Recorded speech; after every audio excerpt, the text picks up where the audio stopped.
In the words of our good friend Jojo, get out, leave, right now.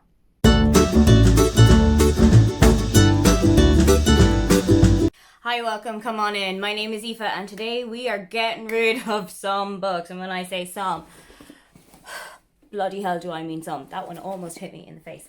I came back to my parents' house last week. I'm here for about a month and it was like I saw my bookshelf and just went, right, I'm getting rid of you. I'm getting rid of you. All of a sudden, I have got an entire bag at my feet, also a stack, and I just want to get them out of my house. With these books, I'm going to bring them to a charity shop in Cork City. I'm going to bring them to a second-hand bookshop in Cork City. I might give them to some friends. I might give them to my dad, but they need to get off my bookshelves.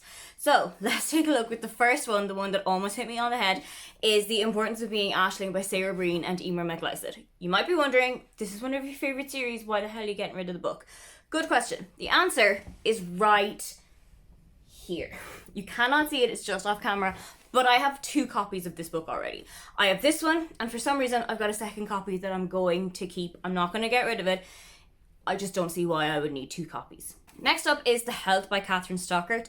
This has been on my shelf for decades. It's been on my shelf for such a long time, and I don't think I'm ever going to go and read it. It's not one that pops out to me every time that I come home. It's not one that I have asked my parents to send over to Germany. It's not one that I've brought with me when I go to Germany. So if it's not really hitting me in the feels, there's no point in keeping it. Next up is The Thing About December by Donal Ryan. I've never read any of his books, but I know that my dad has read this one, kind of enjoyed it, and then passed it on to me. But again, it's not one that I'm generally reaching out for, and if it's not one that I'm going to reach for now, I don't see that changing anytime soon. Next is The Kind Worth Killing by Peter Swanson. This is one that my dad left on my bed. Again, it's a thriller. I think it's got something to do with an airport based on the cover. I'm not really in a thrillers kick right now. I know a couple of people that are, so I'm going to kind of flog this around to them. But if none of them are super keen on taking it, then I will just bring it with me to Cork. Next up is 2 books in the Bunny vs. Monkey series by Jamie Smarts. These are very much kind of children's books, YA, middle grade books, and that's not my vibe. I'm looking for something that's a little more adult in terms of reading style and reading audience. So I think either I'm going to give these to a local school, give them to my cousin, or if none of them take it, then I'm just going to ship it up to Cork. Next is a book that has been on my shelf for about 10 years by now. I bought To Rise Again at a Decent Hour in about 2014, 2015. The last time that I was living in Dublin, I specifically remember it lying on the top of the wardrobe in the room that I used to live, and I've never gone for it. And it's been almost 10 years, so if I haven't gone for it in 10 years, there's just no point in keeping it, is there? Next up is The Boy That Never Was by Karen Perry. My dad read this, he loved it, but he never really sold it to me. I think it's got something to do with a boy that disappears after an accident. Again, thrillers just aren't really hitting me at the spot right now, so I think I'm just going to pass it on. Next is another thriller, and that is After the Crash by Michelle Bussy. Again, just not one that I'm ever going to reach for at the moment. I think this is a final copy. It is, so I can sell this one on, and I think somebody else is going to really enjoy it. And now we're on to the bag. That was just a stack. I'm just going to pull them out of the bag and whatever happens, happens. First one up is Bossy Pants by Tina Fey. I bought this very small copy a couple of years back. Never reached out for it. Somebody out there is going to be a much bigger fan than me, is definitely going to want to read it. This feels like a raffle. Next up is The C Word by Lisa Lynch. This is Lisa's memoir of her times with cancer, her journey with cancer. And it's very hard-hitting, it's very hits you in the feels, but I think I've gotten what I need to get out of this book. I don't think I'm going to read it a second time, but maybe there is somebody out there who has been recently diagnosed with cancer or who has a family member who has been diagnosed with cancer, and they will definitely find comfort and solace in this book. Next up is Attachments by Rainbow Rowell. I think this copy is sadly a little bit water damaged because I may have spilled coffee all over it. This is a romance book. It's kind of a creepy romance book about a guy who works in like an IT server of a business or an office or some kind of company and falls in love with one of the women whose emails he has to observe or overlook for kind of like unagreeable content, basically. It's actually something that we were talking about in my own job a couple of days ago, but I'm not gonna go back to this one, I don't think. Next up is The Grimm Tales by Philip Pullman. I think this is somewhat of like a fairy tales retelling. There's loads of little short stories in here. There's loads of little anthologies in here that you can kind of just dip in and out whenever you feel like it. I am probably not gonna go back to this one, and somebody out there will definitely love to read it to their family or will want to read it for themselves, but I don't think I'm the one to keep this. Next up is another Rainbow Rowell book, and it is Fangirl. I did admittedly love this when I first read it, and I think this copy is also signed, but it's not one that I'm going to go back to. I've kind of moved on from Rainbow Rowell's writing. I've kind of moved on from YA as a whole, so I just don't think I'm going to keep this one. Next up is The Girl in Between by Sarah Carroll.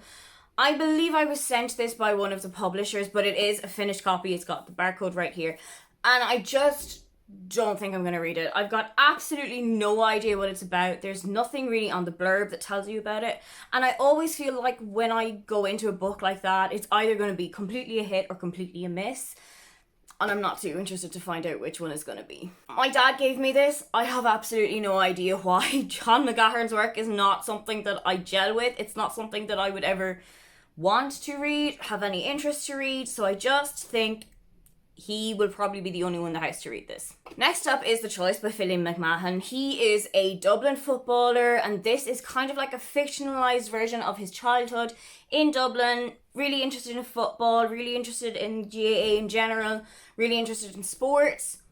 Not something that I'm super interested in. Okay, I have got a slight interest in sports and I have got a slight interest in football, but there is somebody out there who is definitely going to want to read this. I just don't think that it's me. Everything by Nicola Yoon. This would be the second of Nicola's books that I would read if I had ever picked it up. The problem is that I first read The Sun Is Also a Star, and if I hadn't been reading it for a book club, I would have DNF'd it. I really did not enjoy that book at all. It was so insta-lovey. It was so kind of just not my vibe. I felt like the karaoke scene was completely nuts. And there was just nothing about this book that really stood out to me, even though I had gotten a copy of it. I think as kind of like a book swap or a blind book swap at a Christmas party or something. I know that this has got somebody who has been tricked into thinking that they have got an autoimmune disease, and that feels like a big red flag and a big no for me, Chief. Next is more YA, and it is The Nowhere Girls by Amy Reed. I read this about 2 or 3 years ago, and I really did enjoy it.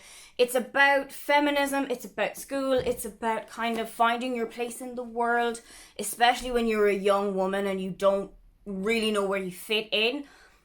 Again, YA and I are kind of diverging at the moment, so I don't think it's one that I'm going to go back to, but somebody out there will definitely pick this one up and love it. Another YA one that I'm getting rid of is Wayne Jones by Catherine Weber. This is Catherine's debut. I read it about 5, maybe 6 years ago by now. I think this might be signed, because I definitely saw her at DepthCon in about 2016. I don't think this is what I'm going to go back to. I vaguely remember the plot.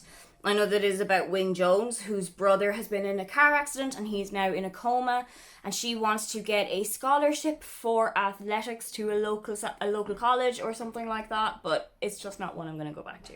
And another YA one that I'm getting rid of is Far From the Tree by Robin Benway. This book features adoption, found family tropes, all that kind of thing that you think would be such a hit for me, and it was, but again, it's a YA book that I just do not think that I'm going to go back to. Even though I did really enjoy it, somebody out there will enjoy it just as much, if not more. Next is Certain Poor Shepherds by Elizabeth Marshall Thomas and illustrated by Jonathan Bartlett. And the illustrations in here, if I can find one, are actually really striking. But I don't think that I want to keep a story that has religious connotations. Given my feelings about religion and about the church in general, I think it wouldn't be the best idea for me to keep this book. Next up is The Worst Bit by Patricia Ford. I won this in a competition run by Rick O'Shea, who is a DJ and a broadcast journalist in Ireland, and he also runs this huge book club on Facebook, and I won a competition to win all 10 of the books that were up for like an Irish YA Children's Award a few years back. This was one of them. Never read it. probably time to say goodbye. Another Rainbow Rowell book that I'm going to get rid of is Eleanor and Park. Not a fan of the connotations that come in this book. Not really a fan of how a lot of things have been addressed in here. Not particularly a fan of how some of the characters of Asian descent or who are Asian have been portrayed and depicted in this book. So I think might be time to say goodbye here. Next is In Your Defense by Sarah Langford. To be very honest with you, I have no idea how this book ended up on that bookshelf. I'm not a lawyer. I don't have a heavy interest in law, especially not defense law. The only things that I would have to do with law is that in both my bachelor's and my master's degrees, I had to do media law because I studied journalism. Other than that, it's not really an interesting story for me. So I think somebody out there who's a little bit more into legal jargon and a little bit more into the legal system is really going to love this one, but it's probably not for me. Next up is Goose by Donald Porter. Something that I absolutely adore about this book is that all of the chapters have the same name as Spice Girls songs, but is that a good enough reason to keep the book when I liked it, but I don't think I loved it? It didn't really set my world on fire. And there's been a couple of Donald Porter books that I've read, but I haven't gelled with them. And this is probably the best of a bad bunch that I've read. I don't think that qualifies it. Next is I Knew You Were Trouble by Paige Toon. Yes, Taylor Swift reference in the title. But again, like Goose, is that a good enough reason to keep a book that I've read a couple of years ago and genuinely I cannot remember a single thing about it? That's not a good sign if it's a book that I had enjoyed at the time, but now if you asked me a single thing about this book, I would probably have to hand you over every cent I owned. I think the character's name here is Jessie Jackson. She's the daughter of some kind of a rock star. That is literally all I've got for you. I think it's part of a series. Somebody out there would probably pick this up, love it, and go for the rest of the series, but it's a YA book, and I've moved on from there. Next up is a Christmas anthology of I'll Be Home for Christmas. It was written in age of crisis and a whole host of YA authors from the UK came together and wrote stories about Christmas time, but with the kind of connecting theme of home and feeling like home. There are some in here that I absolutely loved and treasured. Juno Dawson has one, and she's one of my favourite authors. Holly Bourne has one. Lisa Williamson has one. But there are also some stories, like most anthologies, that I didn't read, skim read, or read but didn't enjoy. Somebody out there, again, is going to pick this up, love it, cherish it around Christmas time, but I think our time has passed. Next up is Good Girls Don't by Claire Hennessy. I love Claire Hennessy. She's one of my good friends from my Dublin days. But again, this is a YA book. It's actually quite short. I didn't know that it was as short as it is. This is just one that I don't think I'm going to go back to anytime soon. But somebody out there is going to discover this and go on pretty much the same Claire Hennessy journey as I did when I was younger. Last book that I am getting rid of is The Last Days of Archie Maxwell by Annabelle Pitcher. I also, in a previous unhaul, got rid of Silence is Goldfish, I think is the name of the book.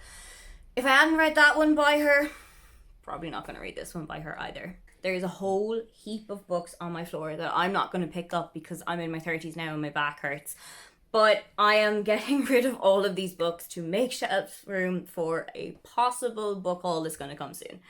Don't forget to like and subscribe because I have new videos up every week. Now, get on out of here.